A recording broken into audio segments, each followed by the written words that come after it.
வளைந்து நெளிந்து செல்லும் சாலைகள், சாலையை அலங்கரிக்கும் மரங்கள், பார்ப்பதற்கு ரம்மியமான காட்சிகள்.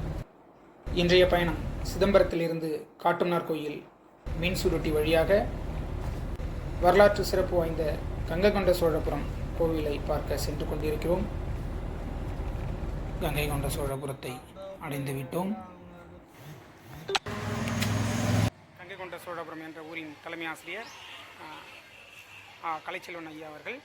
இன்று நாங்கள் கங்கை கொண்ட சோழபுரத்திற்கு வந்திருக்கிறோம். அரிய பல தகவல்களை ஐயாவிடம் நேரடியாகவே தெரிஞ்சுக்கிறதுக்காகவே நம்ம வந்திருக்கோம். ரொம்ப ஆவலாக இருக்கும். வணக்கம்.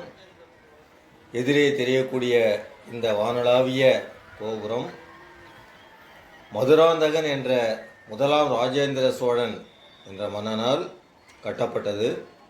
கட்டப்பட்ட ஆண்டு கிபி 1023 முதல் 1036 ஆண்டு வரையிலான காலகட்டங்களில் இந்த கோயில் கட்டப்பட்டது.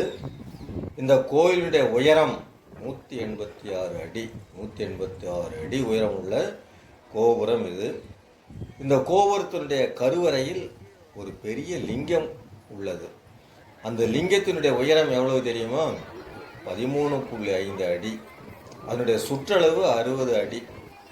இந்த கருவறையுடைய சிறப்பு என்னவென்றால், இந்த கருவறை வெயில் காலத்தில் குளிர்ச்சியாக இருக்கும், குளிர்காலத்தில் இதமான வெப்பம் அங்கு நிலவும். அதற்கு என்ன காரணம்? அங்கு சந்திரகாந்த கல் பிரதிஷ்டை செய்யப்பட்டுள்ளதாக கூறப்படுகிறது. இந்த கோயில் 2004 ஆண்டில் யுனெஸ்கோவின் உலக பாரம்பரிய சின்னமாக அறிவிக்கப்பட்டுள்ளது.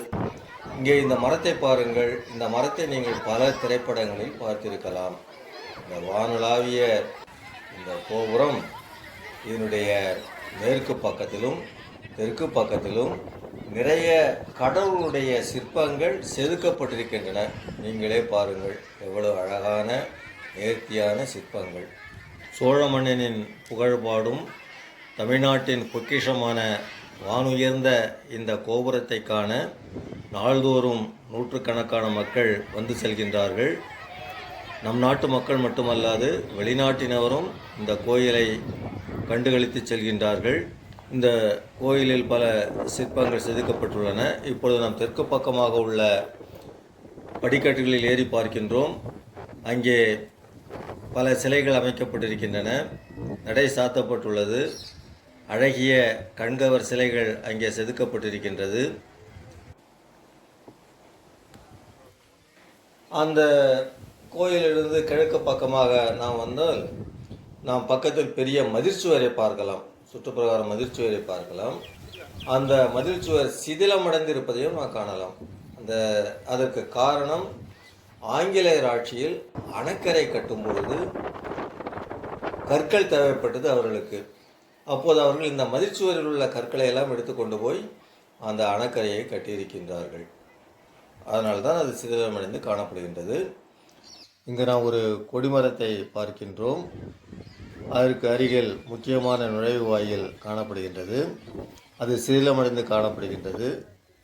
ஒரு காலத்தில் அது மண்டபமாக இருந்திருக்கலாம். பாண்டியனுடைய படையெடுப்பால் அது அழிக்கப்பட்டு விட்டது. அதற்கு அருகில் மிகப்பெரிய நந்தியினுடைய சிலை காணப்படுகின்றது. மிக அழகாக வடிவமைக்கப்பட்டிருக்கின்றது. படிக்கட்டுகளின் மேலே ஏறி அந்த நந்தியை நாம் பார்க்கலாம். அந்த நுழைவு வாயில் நடை சாத்தப்பட்டு விட்டது. எதிரே பார்த்தால் நந்தியினுடைய அழகிய உருவம். அந்த நந்தி பார்த்ததற்கு பிறகு நாம் கீழே இறங்கி வந்தால் நமக்கு எதிரே ஒரு சிங்கமுக தோற்றம் கொண்ட ஒரு சிலை காணப்படுகின்றது. அந்த சிங்கமுக தோற்றத்திலிருந்து அருகிலேயே ஒரு சிங்கக்கேணி உள்ளது. ஒரு கிணறு, மிகப்பெரிய கிணறு. அந்த கிணற்றுக்கு சிங்கக்கேணி என்று பெயர். அந்த சிங்கக்கேணியை பார்ப்பதற்கு பலரும் விரும்பி பார்க்கின்றார்கள். அதற்கு அருகிலேயே ஒரு கோயில் ஒன்று உள்ளது. மகிஷாசூரமர்த்தினி என்ற கோயில். காளியம்மன் கோயில் அது. நன்றிங்க ஐயா. பல்வேறு தகவல்களை பகிர்ந்துக்கிட்டீங்க.